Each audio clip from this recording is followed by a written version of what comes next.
This is the Bug in Barcelona, Spain. I'd like to say massive respect to Sevi. What he's done with the bus club and by bringing me here is incredible. You know, I feel like I've met a brother from another mother, and I think Sevi is a star from another universe. I thank him, and I'm really excited to play the show tonight at the bus club. It's a kick-ass crowd, kick-ass system. Brap.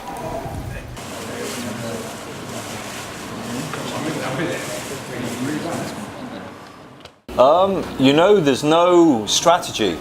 I just keep myself excited by music. I always look forward. A lot of people fall into the trap of looking back in music and being nostalgic. I'm always looking for the next thing, and I'm always trying to make music that I can't hear anywhere else. So for me, I don't care about the genre. I don't care if it's ambient. I don't care if it's dub. I don't care if it's dubstep. Quality is most important, not the marketing term, you know. Oh shit! Really? That was a bad mistake. You know, to be really honest, I don't give a fuck about dubstep. You know, I was dragged into dubstep, really. You know, because I was making bug music before dubstep. And it was basically through meeting Code 9. Code 9 interviewed me for an American magazine, and he invited me to a club that had just begun, which was called Forward. And he said he thought I would like the music.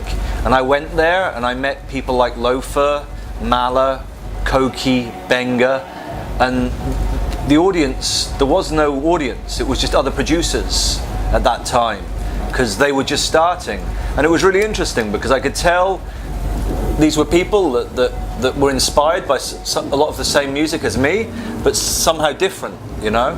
And I started going to DMZ and clubs like that, and it was only through Code 9 again saying to me that I should write tracks at 140 BPM because he would DJ them, that I even thought like that. I didn't really give a fuck about tempos before. I just wanted a vibe and an atmosphere to my tracks. I think of my tracks emotionally. I don't think of them as fitting into house, dubstep or hip hop. I just look for a certain sound which I feel is me and an extension of my past going to my future. And for me, it was Code 9 playing Poison Dart, Loafer playing Poison Dart and Skeng that made dubstep people notice me. But I never played DMZ. Most of the people in dubstep probably think I'm a bit of a freak. I don't think that they feel I am part of it either. I don't particularly feel part of it. I'm like an outsider looking in who was lucky enough to be there at the beginning. And a lot of those producers I mentioned earlier are very good friends of mine. They're very cool people, you know. It's a very nice scene. It's not totally ruled by ego, you know, but for me, I'd rather stay out of any scene and just make my own music and my own journey, my own path. So dubstep, I don't give a fuck about. Okay. Really.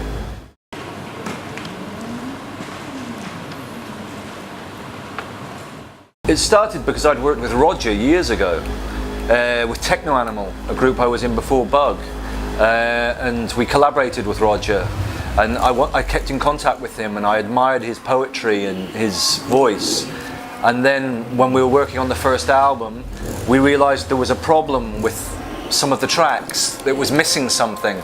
And around that time I'd met Kiki because she'd been involved in a Japanese group called Dokebi Q, and I was really impressed by her voice, and I asked her to collaborate with us, and then since she joined we just developed and continued developing a new sound. So that's what we've been doing, is just pushing forward and finding a new sound for ourselves. And the new sound and the next album will sound radically different to the last album.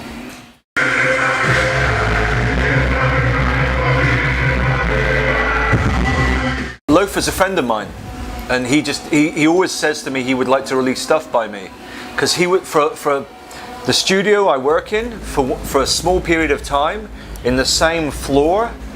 I had my studio, then Loafer moved in opposite me, and then Jamie Vext moved in opposite me, and Asian Dub Foundation were next to me, and Lady Sovereign was on that side of me, and this was for a short period of time. and I'd already been a friend of Loafers, but we became stronger friends during that time. And he really respected my production, and he asked me if I had any songs that I would like to give Swamp, and I liked what he was trying to do with the label. So for me, I was honoured that he asked me.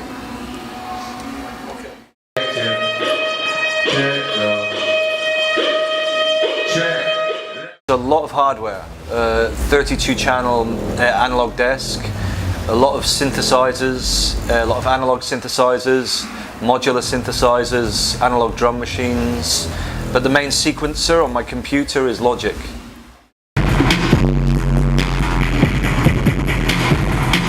Yeah, there's a new Acid Raga 7-inch. I've started a new label called Acid Raga within Ninja Tune, and then the next one is released on the 29th of October.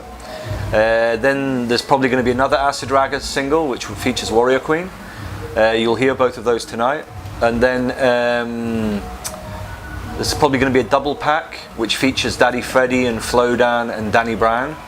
And then there's a new King Midas single, and then albums by both next year. So very busy, very, very busy, but very cool.